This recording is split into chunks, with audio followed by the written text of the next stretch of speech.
23 বছর পর অস্ট্রেলিয়ায় টেস্ট খেলার রোমাঞ্চ। ফিট হওয়ায় নামবেন লিটন, পূর্ণ শক্তির একাদশ ঘোষণা অজিদের। ডারউইনের ড্রপ ইন পিচের চ্যালেঞ্জ টাইগারদের।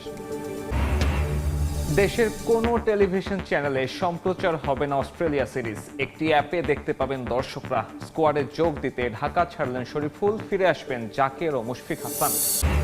বিসিসিআইয়ের সবুজ সংকেত না পেলেও ভারত সিরিজ নিয়ে আশা ছাড়েনি বিসিবি। শেষ পর্যন্ত টিম ইন্ডিয়া না এলে বিকল্প ভাবনা বোর্ডের।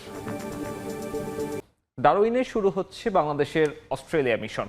সিরিজের প্রথম টেস্টে অজিদের বিপক্ষে নামছে লাল সবুজ। স্বাগতিকদের পেস আর বাউন্সি কন্ডিশনে হার জিত ছাপিয়ে ম্যাচটা 5 দিনে নেওয়াটাই লক্ষ্য বাংলাদেশের। ফুল ফিট হওয়ায় একাদশে ফিরেছেন লিটন দাস। অন্যদিকে মূল ক্রিকেটারদের পাশাপাশি 5 পেসার নিয়ে একাদশ সাজিয়েছে অস্ট্রেলিয়া।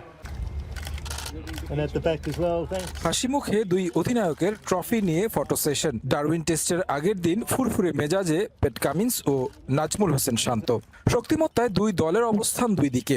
আইসিসি টেস্ট র্যাঙ্কিং এর 1 নম্বরে থাকা দলটার বিপক্ষে যে তাদের কন্ডিশনে কঠিন পরীক্ষা দিতে হবে তা জানা আছে শান্তর। তবে সাম্প্রতিক পারফরমেন্স আভাস দিচ্ছে দারুণ প্রতিদ্বন্দ্বিতার। মারারা স্টেডিয়ামের মূল মাঠে গা গরম শেষে স্কিল ট্রেনিংয়ে নামেন সিমন্স বাহিনী। মোহাম্মদ আশরাফুল আর আশিক মজুমদারকে দেখা গেল স্লিপ ক্যাচিং অনুশীলনে। পেস লড়াইয়ে স্লিপ ক্যাচিংটা যে বেশ গুরুত্বপূর্ণ সেটা বলার অপেক্ষা রাখে না।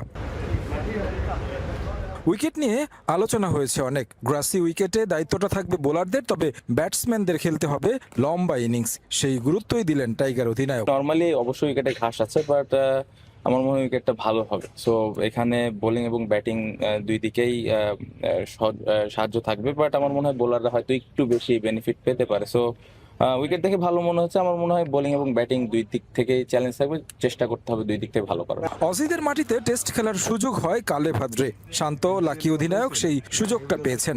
একই সঙ্গে সিরিজটা স্মরণীয় করে রাখতে মুখিয়ে দল। সবাই উজ্জীবিত, ভালো ক্রিকেট খেলতে। কঠিন প্রতিদ্বন্দ্বিতা হলেও ম্যাচটা নিয়ে যেতে চান পঞ্চম দিনে। না, ভালো লাগছে এখানে সে টেস্ট খেলতে পারবো, এটা অবশ্যই এক্সাইটিং।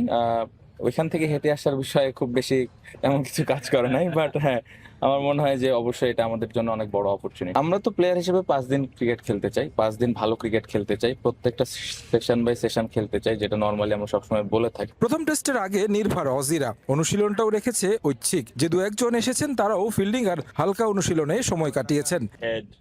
হাসি খুশি প্রেস কনফারেন্সে কামিন্স জানিয়ে দিলেন একাদশটা। তবে বাংলাদেশ নিয়ে প্রশ্নে সতর্ক উত্তর, হালকাভাবে নয় বরং শক্ত প্রতিপক্ষ মানছেন টাইগারদের। বাংলাদেশ সাম্প্রতিক সময়ে দারুণ ক্রিকেট খেলছে, তারা শক্তিশালী প্রতিপক্ষ। ম্যাচটা এত সহজ হবে না। বাংলাদেশ নিয়মিত অস্ট্রেলিয়া সফর করুক, সেটা আমরাও চাই। ভিন্ন দেশের বিপক্ষে খেললে অভিজ্ঞতাও হবে, উইকেটে পেসাররা সুবিধা পাবে, দারুণ লড়াই হবে আশা করি। ডারউইনের মারারা স্টেডিয়াম আয়তনে বিশাল হলেও আন্তর্জাতিক ক্রিকেটের ইতিহাস খুব একটা সমৃদ্ধ নয়। এই মাঠে টেস্ট উদ্বোধন হয় বাংলাদেশ অস্ট্রেলিয়া ম্যাচ দিয়ে। এখন পর্যন্ত হয়েছে মাত্র 6টি আন্তর্জাতিক ম্যাচ। 3 ফরম্যাটেই খেলেছে অস্ট্রেলিয়া, আর প্রতিটি ম্যাচেই জয় পেয়েছে স্বাগতিকরা। এবার সেই ইতিহাসে নতুন অধ্যায় যোগ করছে বাংলাদেশ অস্ট্রেলিয়া টেস্ট। অস্ট্রেলিয়ার বিপক্ষে বাংলাদেশের আগের ম্যাচগুলোর স্মৃতি যেমন আছে, তেমনি এবার নতুন করে সেই ইতিহাসের পাতায় যুক্ত হচ্ছে বাংলাদেশ অস্ট্রেলিয়া টেস্ট। এই মাঠে এখন পর্যন্ত 6 আন্তর্জাতিক ম্যাচের 6টি জিতেছে অজিরা। মারারা শুধু একটি ক্রিকেট মাঠ নয়, নর্দার্ন টেরিটরির ক্রীড়া সংস্কৃতির একটি প্রাণকেন্দ্র। আন্তর্জাতিক ম্যাচ আয়োজনের মানে স্থানীয় দর্শকদের জন্য বিশ্বমানের ক্রিকেট দেখার সুযোগ। একই সঙ্গে ডারউইনের পর্যটন, ব্যবসা ও স্থানীয় অর্থনীতিতেও তৈরি হয় বাড়তি গতি। এবার সেই মাঠেই বাংলাদেশের অপেক্ষা। একদিকে অস্ট্রেলিয়ার শক্তিশালী ক্রিকেট ঐতিহ্য, অন্যদিকে বাংলাদেশের নতুন প্রজন্মের চ্যালেঞ্জ। ইতিহাস বলছে মারারা বহুবার অস্ট্রেলিয়ার আধিপত্য দেখেছে। এবার বাংলাদেশ কি সেই গল্পে নতুন কোনো অধ্যায় যোগ করতে পারবে? উত্তর মিলবে ডারউইনের এই সবুজ গালিচায়। সিরিজ শুরুর আগ মুহূর্তে স্কোয়াডে পরিবর্তন আনলো বাংলাদেশ। অস্ট্রেলিয়া সফরের আগে নাহিদ রানা, লিটন দাস ও শরীফুল ইসলামের ইনজুরিতে স্কোয়াড গোছাতে বেশ বেকায়দায় পড়ে গিয়েছিল বিসিবি।